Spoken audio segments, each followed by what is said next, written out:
कल हमने प्रथम अध्याय के प्रथम श्लोक में धृतराष्ट्र और संजय का परिचय दिया और उनमें अपने निजी जीवन के प्रभाव की बात की। अब प्रथम अध्याय के दूसरे श्लोक में सुनते हैं संजय का जवाब।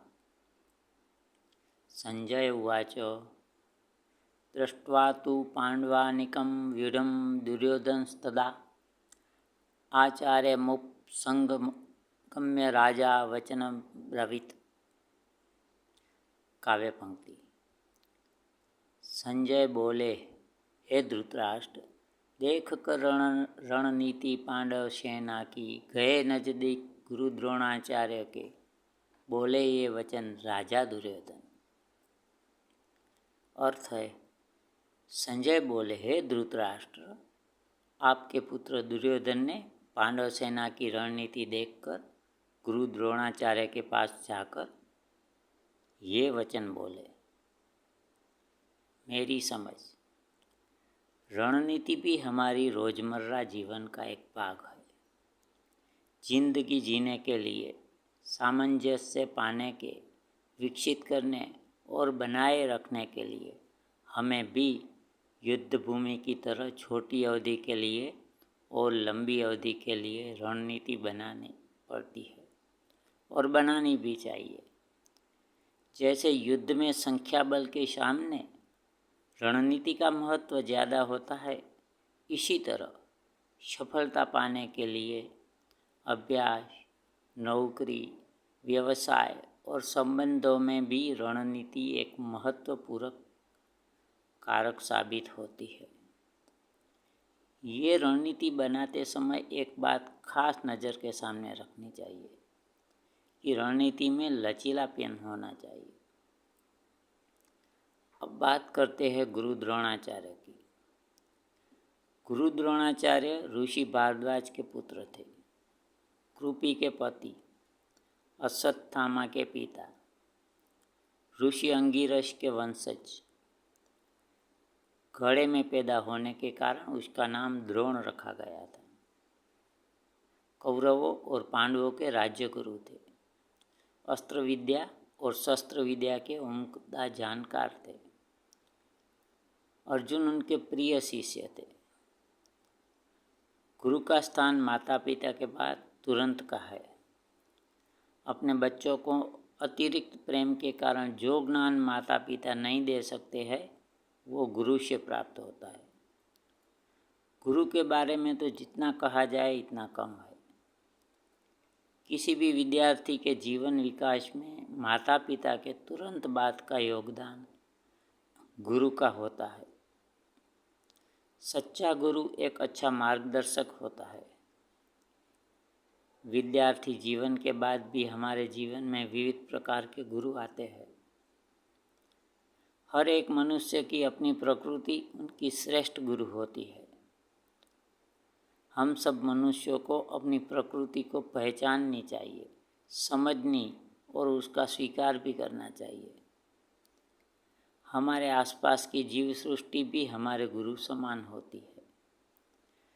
जरूरत है इस प्रकृति को पहचानना, समझना और उनका स्वीकार करना।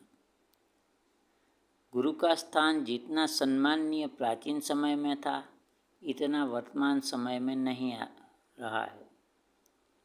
दिन प्रतिदिन सम्मान में कमी आ रही है और इस कमी की सीधी असर हमारे समाज की स्थिति पर भी देखी जा रही है। गुरु के लिए हर एक शिष्य एक समान होते हैं और होने भी चाहिए। गुरु द्रोणाचार्य भी आखिर में एक सामान्य मानवीय थे।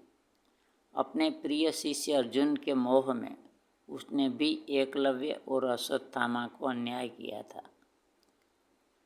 जैसे धृतराष्ट्र का अपने पुत्र के प्रति मोह महाभारत के युद्ध का एक कारण माना जाता है, उसी तरह दुर्योधन का अहंकार भी महाभारत के युद्ध का एक कारण कह सकते हैं।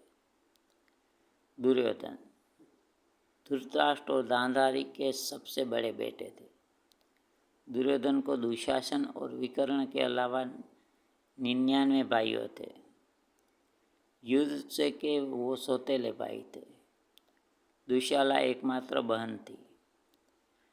महाभारत के युद्ध के मुख्य विलन भी बोल सकते हैं। कलिंग और काशी की राजकुमारी दुर्योधन की पत्नी थी। पुत्र का नाम लक्ष्मण और पुत्री का नाम लक्ष्मणा। गदा उसका प्रिय गदा उसका प्रिय शस्त्र। कहावत है कि अहंकार तो राजा रावण का भी नहीं टिक पाया था। रामायण में जैसे रावण का पात्र अहंकार में चकनाचूर बताया गया है, वैसे ही महाभारत में दुर्योधन भी अहंकार में पूरी तरह डूबे हैं।